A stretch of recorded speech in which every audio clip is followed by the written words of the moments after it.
امروز قراره که با هم دیگه 0 تا 100 اجرای این پروفایل خفن و جذاب رو یاد بگیریم. سلام رفقا، امیدوارم حالتون عالی باشه. من علیرضا دیراوی ام و این چنل یوتیوب من. بعد از راه اندازی پیج اینستاگرام و وایرال شدن یه سری از محتواها توی پیج من، این اولین ویدیو از چنل یوتیوبم هستش و قراره توی این چنل آموزش‌های فوق‌العاده خفنی رو داشته باشیم، تکنیک‌های بروز رو با هم دیگه یاد بگیریم. پس حتما کانال رو قبل از اینکه من ویدیو رو شروع کنم سابسکرایب کن، این ویدیو رو هم لایک بکن که از من یه حمایتی کرده باشی. دیروز توی پیج اینستاگرام یه دونه نظرسنجی خواستم و ازتون خواستم که 500 تا ریپلای بزنید که اگر ریپلای ها به تعداد 500 تا رسید من آموزش این پروفایل رو بذارم و اونقدری دایرکت اومد که مجبور شدم خیلی سریع ضبطش کنم و روی کانال یوتیوب قرارش بدم. قراره که توی این ویدیو 0 تا 100 اجرای این پروفایل رو با هم دیگه یاد بگیریم. پس حتما دونه بدون مواردی که توی این ویدیو میگم رو رعایت کنید، اجراشون کنید تا بتونید به نتایج فوق‌العاده‌ای برسید. بریم سراغ سیستم.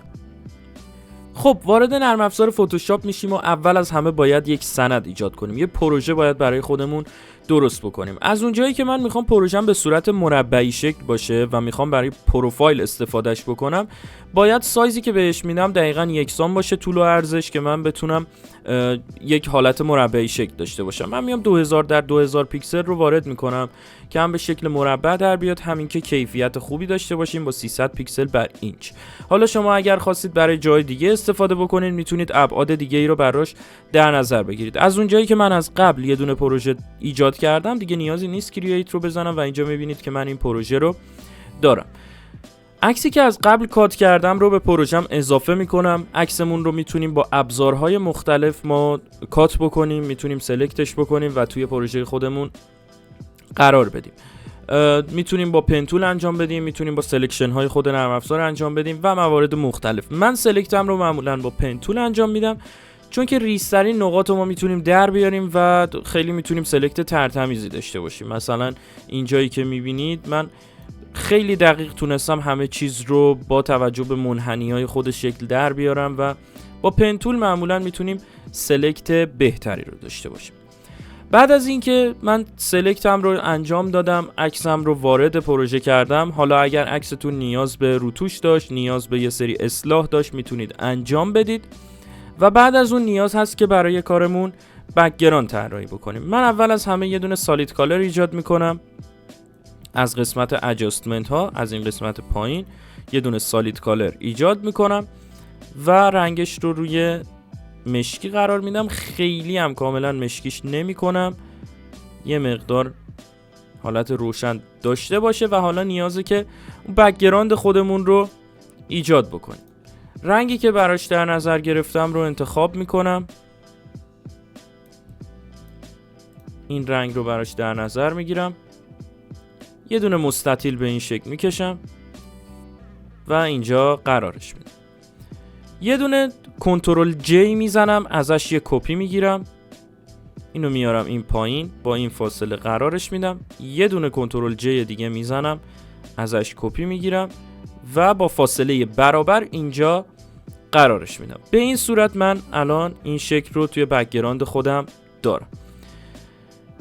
کلید شیفت رو نگه میدارم، روی بالاترین لایه مستطیل خودم کلیک میکنم، شیفت رو نگه میدارم، روی اولین لایه مستطیل کلیک میکنم تا این 3 تا مستطیل با هم دیگه برای من سلکت بشه.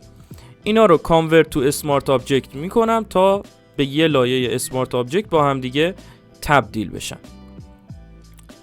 و الان نیاز هست که یه سری تغییراتی که میخوایم روش اعمال بکنیم. اول از همه که من اینا رو یه مقدار بیشتر میکشم و میام و میچرخونمشون به این صورت، اینجا قرارشون میدم. به این صورت کج من اینا رو اینجا قرار میدم. حالا نیازه که ما یه مقدار حالت بهتری به اینا بدیم. من اول از همه میام از قسمت فیلتر به قسمت بلر میرم، گاژین بلر رو میزنم و 5.5 پیکسل من بهش بلر میدم تا اینجوری یه حالت محوی به خودش بگیره. بعد از اون هم میرم به قسمت آوتر گلو، یه مقدار درخشندگی بهش اضافه کنم با این تنظیماتی که دارید میبینید.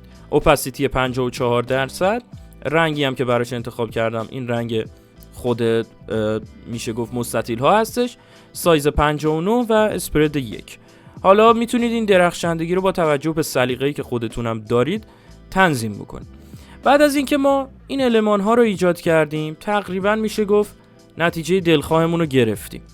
حالا از اونجایی که رنگی که من ایجاد کردم یه مقدار روشن‌تر از رنگ پروژه اصلی بود که نشون دادم، یه مقدار سبز داره، من میام این رنگ آوترگلو یا درخشندگی رو عوض میکنم و اوکی رو میزنم. خب الان ما اینجا اومدیم این آبجکت خودمون رو ایجاد کردیم و بک‌گراندمون تقریبا آماده است. نیازی به تغییرات دیگه‌ای روی بک‌گراند نداریم. الان باید بپردازیم به خود سوژه و سعی کنیم روی خود سوژه کار بکنیم.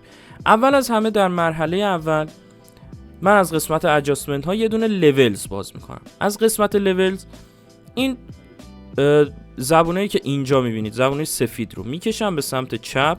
یادتون باشه که حتما هم کارتون رو کلیپینگ ماسک کنید به لایه پایینش. الان ما لول رو که جابجا میکنیم میبینید کل کار داره تغییر میکنه، ولی ما میخوایم روی لایه پایینی محدود باشه. میتونیم از این جایی که موس من قرار داره با کلیک روی این قسمت محدودش کنیم به لایه پایین، یا اینکه کلید آلت رو نگه داریم و بین این دو لایه کلیک بکنیم، که من پیشنهاد میکنم از همین قسمتی که موس من الان هست کلیک بکنید تا محدود بشه به لایه پایینش. ما الان میخوایم که یک مقدار نور کار رو کم بکنیم. از قسمت لولز این کار رو انجام میدم و کار رو به این شکل تقریبا تاریک میکنم. ما نیاز داریم برای اینکه بتونیم اون درخشندگی رو ایجاد بکنیم کار رو واقعی تر جلوه بدیم و اون رنگ و نور رو با هم دیگه تنظیم بکنیم. ببینید الان اگر نور کار به این شکل باشه، خب کاملا مشخصه که عکس مونتاژ شده است و طبیعی نیست، چون که ما داریم توی یک محیط تاریک یک منبع نور سبز رو حالا اونجا قرار میدیم. کار رو به این صورت تقریبا تاریک میکنیم و الان نیاز هست که از قسمت کرو، از قسمت ادجاستمنت ها جایی که من قرار گرفتم یه دونه کرو هم ایجاد بکنیم. بازم به لایه پایین محدودش میکنیم. یک مقدار با تغییرات توی کرو، مثلا میتونم یک مقدار قسمت های روشن رو تاریک تر بکنم یا روشن ترش بکنم. یک مقدار سایه ها رو هم میتونم تیره تر بکنم. به این صورتی همچین حالتی رو ایجاد بکنم توش. کار اگر خیلی تاریک شده بود میتونیم یک مقدار از قسمت کرو اصلاحش بکنیم. و حالا در مرحله بعدی ما نیاز داریم که این رنگ کلاهی که اینجا هست رو بیایم تغییر بدیم. بیایم با توجه به شرایطی که وجود داره اینو تغییر بدیم. خب قرمز به کار ما نمیاد و من توی کار اصلی کلا سچوریشنش و غلظت رنگیش رو از بین بردم و سیاه‌سفیدش کردم. میایم از قسمت ادجاستمنت ها اینجا یه دونه هیو سچوریشن باز میکنیم، محدودش میکنیم به لایه پایینش. از این قسمت سچوریشن رو کم میکنیم، یک مقدار لایتنس رو هم میتونیم کم بکنیم و حالا با زدن کلید کنترل آی روی مسکش، ببینید این قسمتی که اینجا وجود داره موس من هست، کلیک میکنیم و کنترل آی رو میزنیم تا مسکش برعکس بشه. خب الان براشمون رو بر میداریم و با یک براش نرم و فلوی 100 و اوپاسیتی 100% من میام قسمت هایی که میخوام سیاه سفید بشه رو با براش سفید رنگ میکنم. ببینید که الان اون هیو سچوریشنی که اعمال کردیم داره اینجا اجرا میشه. به این صورت من میام و این کلاه رو کاملا سیاه سفیدش میکنم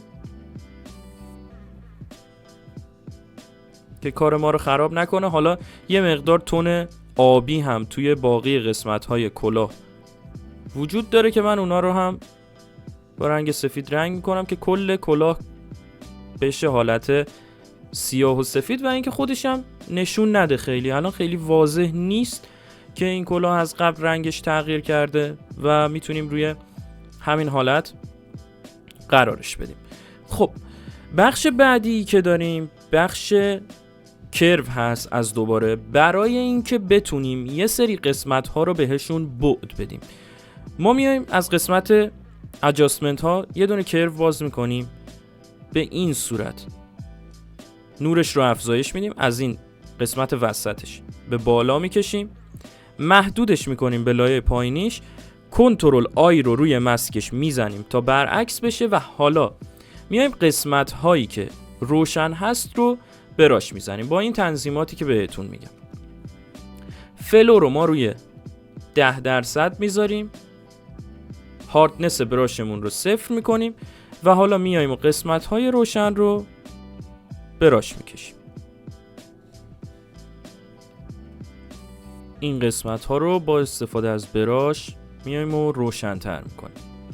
اگر خیلی کارتون دیدید مثلا مثل این قسمتی که من رنگ کردم شارپ شده، هیچ مشکلی نداره، اول کارتون رو انجام بدید، بعد میتونیم قسمت های مختلف رو اصلاح بکنیم. من به این صورت قسمت هایی که نور بیشتری خورده رو هایلایت میزنم تا یکم به کارمون بعد بهتری بدیم. این قسمت های لباس هم شاملش میشه. اگر توی عکستون همچین قسمت هایی وجود داره میتونید به این صورت ایجاد بکنید.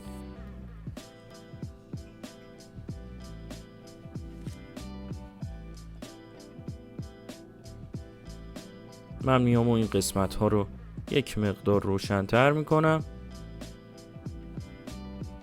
روی کلاه این قسمت هایی که روشن‌تر هست رو هایلایت میزنم.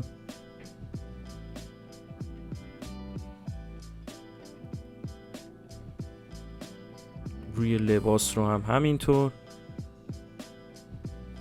قسمت هایی که نیاز هست رو به این صورت هایلایت میزنیم و حالا از قسمت مسک کرو میام از این قسمت فیدر رو بیشتر میکنم تا یک مقدار کار محو بشه. یه مقدارم اوپاسیتیش رو کم میکنم تا یه همچین نتیجه‌ای بگیریم.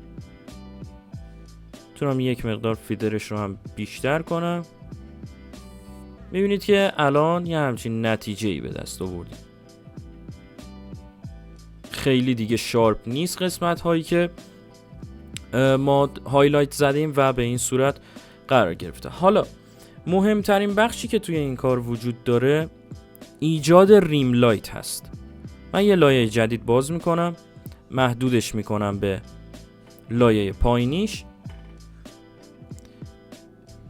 رنگ سفید رو انتخاب میکنم. اول از این رنگ بک‌گراند نمونه میگیرم، یکی از رنگاش نزدیک به سفید رو انتخاب میکنم، یعنی خیلی کم از رنگ بک‌گراند ما داشته باشه. ما الان نیاز داریم ریم لایت بزنیم به این نورهایی که گوشه میشه گفت لبه های سوژه ما ایجاد میشه و خیلی نورهای شارپی هستن. ما به اینا میگیم ریم لایت. اسموثینگ یا نرم بودن براش رو میذاریم روی 20%، فلو رو میذاریم روی 3 تا 5% با اوپاسیتی 100% و حالا خیلی با دقت این قسمت ها رو ریم لایت میزنیم. این پروسه ممکنه خیلی طول بکشه، ولی ریم لایت با کیفیت اگر بزنیم میتونه توی نتیجه نهایی کار ما خیلی تاثیر داشته باشه.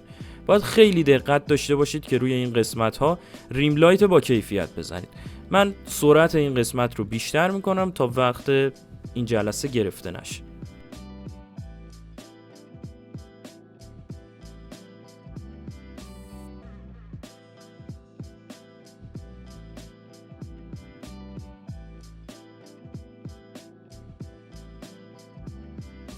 برای این قسمت های اینجا که یه مقدار ریم لایت زدن سخت میشه و ما نیاز داریم توی یک خط ریم لایت بزنیم، میتونیم از این قسمت، از قسمت ابزارها به قسمت روتیشن بیایم. روتیت ویو تول، این قسمتی که داریم ممکنه برای شما روی هند تول باشه، روش کلیک راست بکنید این منو برای شما باز میشه، روتیت ویو تول رو میزنید و این ویو و زاویه دید شما رو میتونه براتون تغییر بده و بچرخونه و من میتونم به این صورت بچرخونمش و حالا ریم لایتی که میخوام بزنم و تو این زاویه خیلی راحت روی این قسمت بزنم. وقتی کارتون تموم شد میتونید از قسمت ریست ویو به این صورت اون ویو خودتون رو ریست بکنید. ببینید الان مثلا من اینو میچرخونم ریست ویو رو میزنم و میچرخه و به حالت اولش برمیگرده. خب برای ریم لایت زدن این قسمت من نیاز دارم که کارم رو بچرخونم.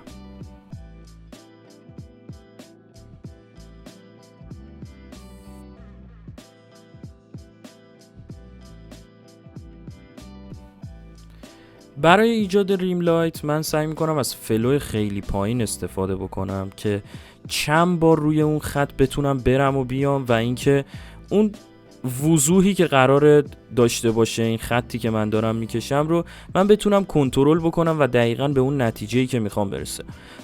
فلویی که ما پایین قرار میدیم هم باعث میشه این کار ما محو‌تر بشه و نتیجه بهتری بگیریم، همین که باعث میشه بتونیم کنترل بهتری داشته باشیم و نورپردازی در کل نیاز به حوصله داره و باید زمان زیادی بذاریم. اگر فکر میکنید مثلا توی 1-2 دقیقه با چند تا براش کشیدن میشه نور خوب ایجاد کرد، کاملا در اشتباهید. قطعا زمان خیلی زیادی میخواد و باید حوصله زیادی رو به خرج بدید که بتونید یه نور خیلی خوب رو ایجاد بکنید. مثلا اینجا ما برای ایجاد کردن یه نور یه دست قطعا نیاز داریم چند بار این قسمت رو ایجاد بکنیم تا بتونیم به اون نتیجه دلخواه برسیم. ببینید الان اینجا نتیجه خیلی خوب نشد و من مجبورم این قسمت رو از دوباره نور پردازی بکنم. برای یه سری قسمت ها مثل این قسمت های پایین که ما نیاز داریم محو بشه، میتونیم اوپاسیتی براش رو بذاریم روی 30%، فلو هم بذاریم روی 30% و خیلی آروم چند بار روی این قسمت بزنیم تا بتونیم یه حالت محوی توش ایجاد بکنیم تا به همچین نتیجه‌ای برسیم. خیلی آروم میتونیم این قسمت ها رو آروم آروم محو بکنیم تا بتونیم نتیجه دلخواهمون رو بگیریم. خب من باقی قسمت ها رو نور پردازی میکنم.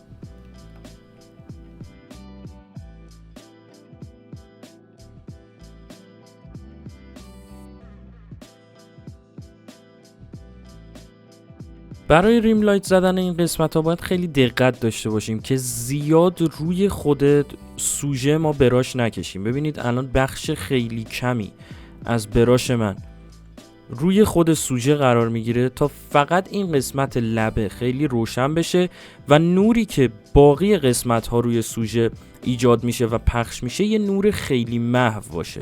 ببینید الان من اکثر براشم، بخش بزرگی از براشم بیرون قسمتی هست که سوژه قرار داره و من دارم در واقع بیرون رو یه جورایی براش میزنم و از اونجایی که براش من براش نرمیه میبینید که اون نور پخشی که ایجاد میکنه روی سوژه برای من ایجاد میشه.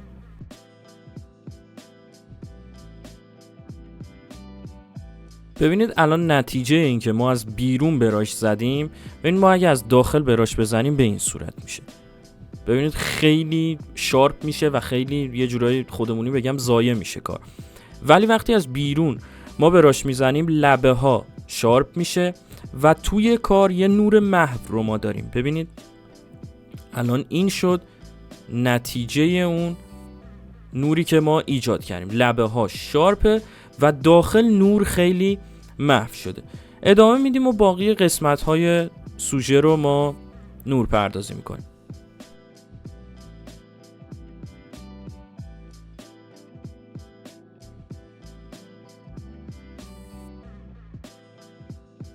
خب حالا تو این مرحله بعد از کلی ریم لایت زدن ما باید رنگ به کار اضافه کنیم.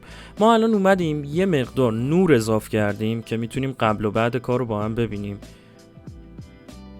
ببینید به این صورت ما تونستیم نورهای خوبی رو ایجاد بکنیم. در این قسمت اگر ببینید تونستیم یه نور خیلی تمیز رو روی صورت ایجاد کنیم. یا این قسمت لباس میبینید که ما یه سری نورها رو فقط به کار اضافه کردیم. لبه هایی که نیاز بود، چون که منبع نور پشت سر سوژه ما قرار داره. در واقع الان مهم نیست که سوژه رو به دوربین باشه یا پشت به دوربین، منبع نور اون پشت قرار داره، یعنی دوربین سوژه است و بعدش میشه منبع نور. از اونجایی که سوژه میاد و جلوی منبع نور قرار میگیره و یه جورایی نور رو جلوش رو میگیره، ما باید روی لبه های سوژه نور رو ایجاد کنیم که این کار رو خیلی خوب تونستیم انجام بدیم. حالا من با توجه به تایم جلسه بازم خیلی سریع ریم لایت زدم، ولی بازم ریم لایت های بدی نشد و میبینید که ما الان نور رو روی سوژه ایجاد کردیم. این رو توجه داشته باشید که توی ریم لایت زدن اسموتینگ براشتون میتونه توی تمیز در اومدن کارتون دخیل باشه. یه مقدار اسموتینگ که بره بالا، ببینید مثلا 100 اگر بذارم، ما بیایم به این صورت بکشیم، میبینید که خیلی دیرتر از موس داره دنبال موس حرکت میکنه.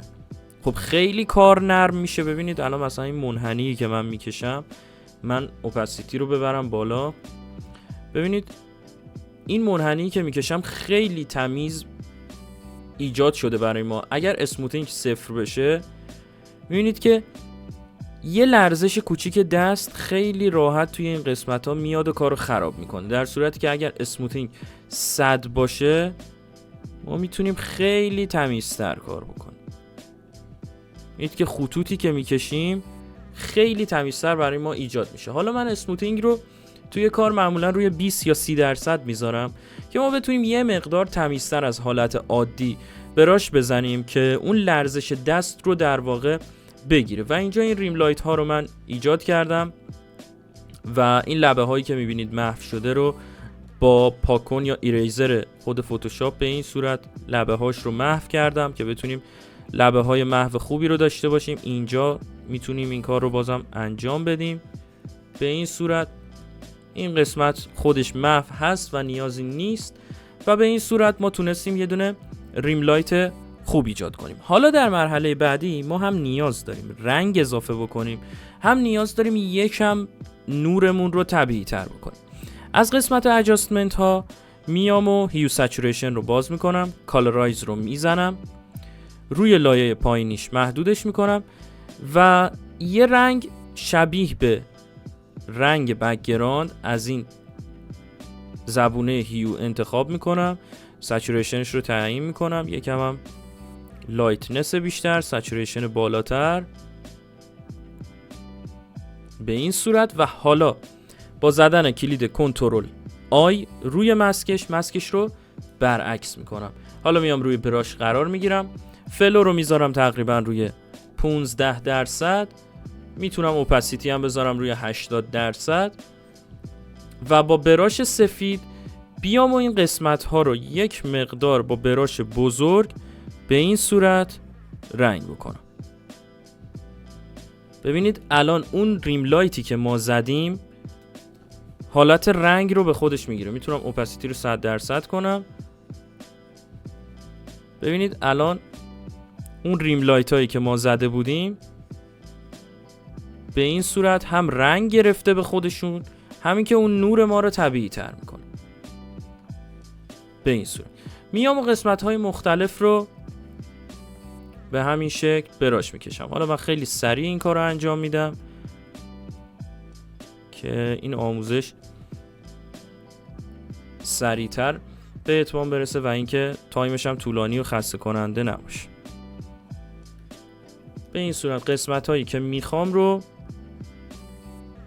براش میزنم. فقط حواستون باشه روی صورت باید خیلی حواستون باشه کم این اتفاق بیفته، چون اگر نور روی صورت زیاد بشه یک مقدار اون میشه گفت وضوحی که باید تصویر داشته باشه رو نداره و صورت خیلی نورانی میشه و بد میشه.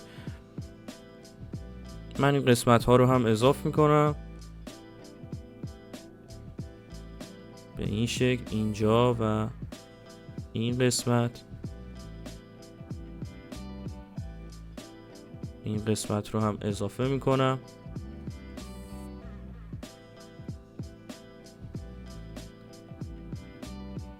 همه قسمت هایی که ریم لایت زده بودم رو میام و بهشون یه نوری رو اضافه میکنم.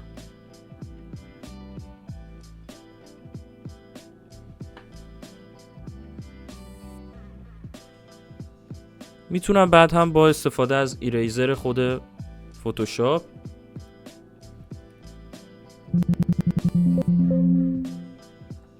یه مقدار کار رو اصلاح بکنم.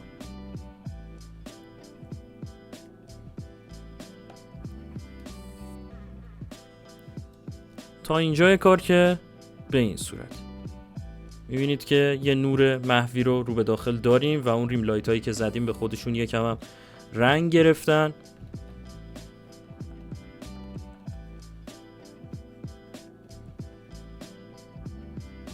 قسمت ها رو اضافه میکنم. یه مقدار میتونم با ایریزر یا همون پاک کن قسمت ها رو محو‌تر بکنم.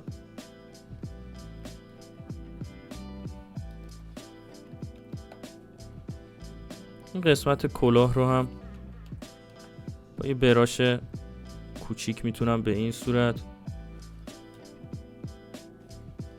رنگ ایجاد بکنم واسش. این قسمت لباس باید حواستون باشه ریزه‌کاری زیاد داره و باید کار تا جایی که میشه تمیز در بیاد. کوچکترین ایرادی توی کار وجود داشته باشه کاملا مشخص میشه. این قسمت رو میتونم یه مقدار بیشترش بکنم به این صورت. قسمت هایی که نیاز هست ریزه‌کاری داشته باشه رو زوم میکنیم و با دقت بیشتری انجام میدیم. قسمت بینی رو میتونم یکم کمش بکنم، صرفا یه رنگی بگیره. با ایریزر این بغلاشو پاک بکنم.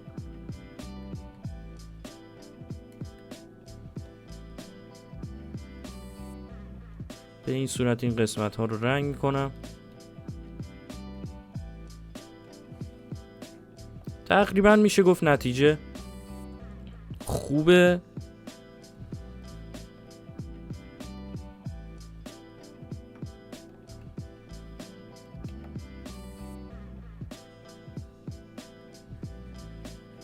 خیلی نرم این پایین رو هم اضافه میکنم. و حالا بعد از این که به این صورت ما نور و رنگ اضافه کردیم، نیاز هست که حالا یه سری نورای کلی اضافه بکنیم. ما میایم یه لایه جدید باز میکنیم. این دفعه محدودش نمی کنیم به لایه پایینیش.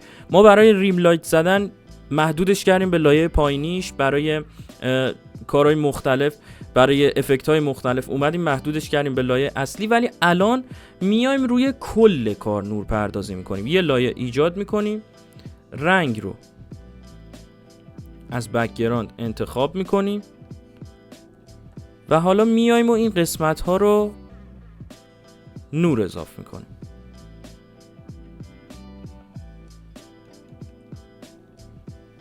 فلو رو میتونم کم کنم تا 7% که یه نور محو رو داشته باشیم. یه سری قسمت ها مثل این قسمت گردن میتونه نور بیشتری بگیره. این قسمت صورت رو هم میتونیم به این شکل اضافه کنیم. با ایریزر هم میتونیم پاکش بکنیم. قسمت کلاه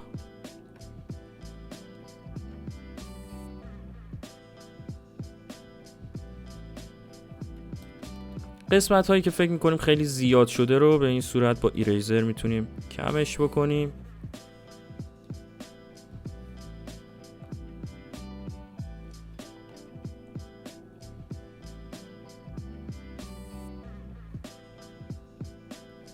به این صورت روی کل کار نور ایجاد میکنم. این میتونیم قبل و بعدش رو ببینیم که تأثیر بهتری داره و کارو طبیعی تر نشون میده.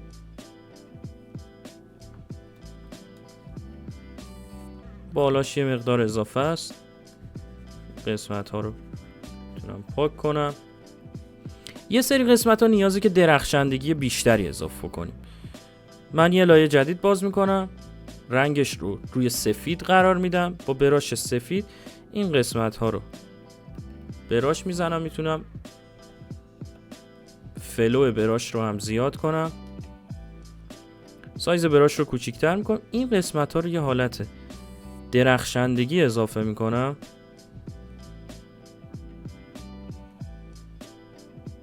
به این صورت.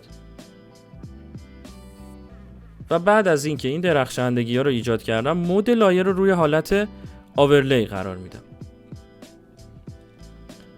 اوپاسیتیش رو میتونم کم بکنم، روی 40% میذارم. یه مقدار ترتمیزش میکنم با ایریزر، جاهایی که خیلی پخش شده رو پاک میکنم.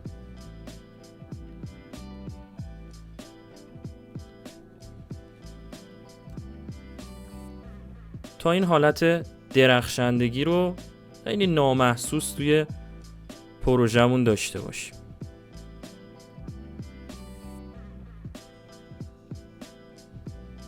به این صورت این نور رو هم اضافه میکنم. حالا میام پایین، از لایه سوژه اصلی خودم یک کپی میگیرم. لایه سوژه اصلی میام ازش یک کپی میگیرم، لایه پایینیش رو بر میدارم و محدودش میکنم به این مستطیلایی که ایجاد کرده بودیم. میتونم مسکش هم بکنم، من محدودیتش رو بر میدارم. کلید کنترل رو نگه میدارم، به جایی که موسم هست دقت بکنید، من کلید کنترل رو نگه میدارم. تامنیل لایه‌ای که اینجا داریم، لایه مستطیل، من اسمش رو هم عوض بکنم متوجه بشید. خب من اینجا اسمش رو میذارم مستطیل. کنترل رو نگه میدارم، روش کلیک میکنم، میبینید که این مستطیل ما سلکت میشه. حالا میام روی لایه‌ای که کپی گرفتم، اینجا از این قسمت مستطیل و دایره‌ای که موسمن هست کلیک میکنم و اینجا برای ما ماسک انجام میشه. یعنی در واقع الان اون عکس ما فقط محدود شده توی اون مستطیل. زنجیر بینش رو ور میدارم، کلیک راست میکنم، اول کنترل تی میزنم تا ترانسفورم برای من باز بشه، کنترل تی رو میزنم، کلیک راست میکنم، فلیپ هوریزونتال رو میزنم تا به صورت افقی برای من معکوس بشه. اینجا اینو اینجا قرار میدم و میبینید که توی مسکش هم قرار گرفته. حالا میام از قسمت ادجاستمنت ها یه دونه بلک اند وایت باز میکنم، محدودش میکنم به لایه پایینیش، به این صورت سیاه و سفیدش میکنم و حالا اوپاسیتی این لایه رو میتونم بیارم پایین یا اینکه مودش رو روی حالت مولتیپلای قرار بدم. به این صورت اوپاسیتی رو میارم پایین، میتونم اینو بزرگترش بکنم، اینجا قرارش بدم، یه مقدار بلرش کنم تا محو بشه. بلر 8 خوبه با 8 پیکسل و الان تقریبا به این نتیجه رسیدیم. الان نیازه که اون ضرب فنی و اون میشه گفت غول مرحله آخر و حرکتش رو انجام بدیم تا بتونیم یه نتیجه خیلی خیلی بهتر بگیریم. تمام این لایه هایی که داریم رو با هم دیگه سلکت میکنیم، توی یه گروه قرار میدیم و میزنیم که فاینال. خب پروژه ما تا اینجا انجام شده. یه دونه لایه جدید باز میکنم، کنترل آلت شیفت و ای رو با هم دیگه میزنم تا به این صورت کل پروژه من بیاد و توی یک لایه قرار بگیره. ما اینجا پروژه‌ای که انجام دادیم رو توی یک گروه قرار دادیم، یعنی اگر تغییراتی نیاز باشه میتونیم اعمال بکنیم. حالا این لایه رو تبدیل به اسمارت آبجکت میکنم، کلیک راست میکنم، کانورت تو اسمارت آبجکت، از قسمت فیلتر به قسمت کامرا را فیلتر میرم، یا با زدن کلید کنترل شیفت و A ما این فیلتر رو بالا میاریم. حالا اینجا میتونیم روی نور و رنگ کارمون بیشتر مانور بدیم و یه نتیجه خیلی بهتر بگیریم برای کار نهایی. من تینت رو روی سبز قرار میدم، یه مقدار کمش میکنم، کنتراست کار رو بیشتر میکنم، هایلایت ها رو خیلی تغییر ایجاد نمی کنم، سایه ها رو یک مقدار روشن‌تر میکنم، بلک رو میتونم یک مقدار کم بکنم کار تیره تر بشه. از قسمت کلاریتی یک مقدار افزایش میدم که یه حالت HDR بگیره عکس و اون تضاد توی عکسمون به خوبی رعایت بشه. از قسمت دیتیل نویز رو کاهش میدم تا تقریبا 40 افزایشش میدم. از قسمت کالر میکسر میتونم قسمت‌های مختلف رو کنترل بکنم. از اون جایی که کار ما یه حالت سیاه‌سفید به خودش گرفته، اون رنگ صورت خیلی خوب نیست، پس من میتونم نارنجی و زرد رو توی کارم کاهش بدم. میبینیم که الان یک مقدار صورت حالت سیاه‌سفیدی گرفت و اینجوری نتیجه بهتره. از قسمت هیو یک مقدار سبزها رو به سمت آبی آسمونی میبرم تا یه حالت سبزابی بگیره کارمون به خودش. به این صورت از قسمت دیتیل، از اونجایی که ما نویز رو کاهش دادیم، یه مقدار شارپ هم میکنم کار رو. به قسمت کالر گریدینگ میتونیم بریم و میتون ها رو از اونجایی که شادو و هایلایتمون مشخصه، سایه ها و رنگ های روشنمون معلومه، از قسمت میتون ها یه مقدار همون رنگی که توی کل کار هست رو به کل فضای کارمون میدم با یه اوپاسیتی خیلی کم. از قسمت افکت یک مقدار گرین اضافه میکنم در حد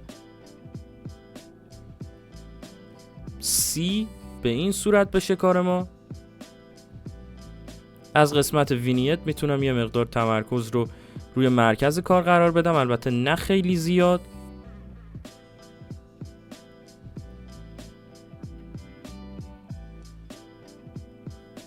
و میتونم یک مقدار کنتراست رو هم بیشتر بکنم و اوکی رو بزنم. حالا میتونیم ببینیم که این کار خامی که ما انجام دادیم با یکم تغییرات رنگ و نور به همچین چیزی تبدیل شده. میتونم یه لایه جدیدم باز بکنم، یه مقدار توی این مستطیلایی که دارم حالت درخشندگی اضافه کنم، رنگ سفید به اینا اضافه بکنم. به این صورت رنگ سفید اضافه بکنم و بذارم روی حالت آورلی.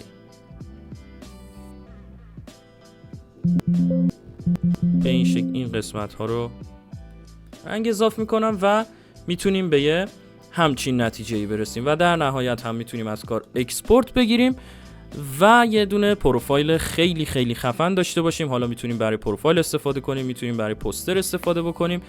این کار خیلی سریع انجام شد، برای آموزش بود. زمان بیشتری بذارید قطعا به نتایج خیلی خیلی بهتری میرسید و میتونید همچین کارهای خفنی رو برای خودتون حتی بهترش رو تولید بکنید و ازشون استفاده بکنید. خیلی ممنون که این ویدیو رو تا انتها تماشا کردی. اگر به کارت اومد حتما این ویدیو رو لایک کن و کانال هم سابسکرایب کن، چون آموزش‌های فوق‌العاده خفنی از این به بعد قرار توی این کانال داشته باشیم.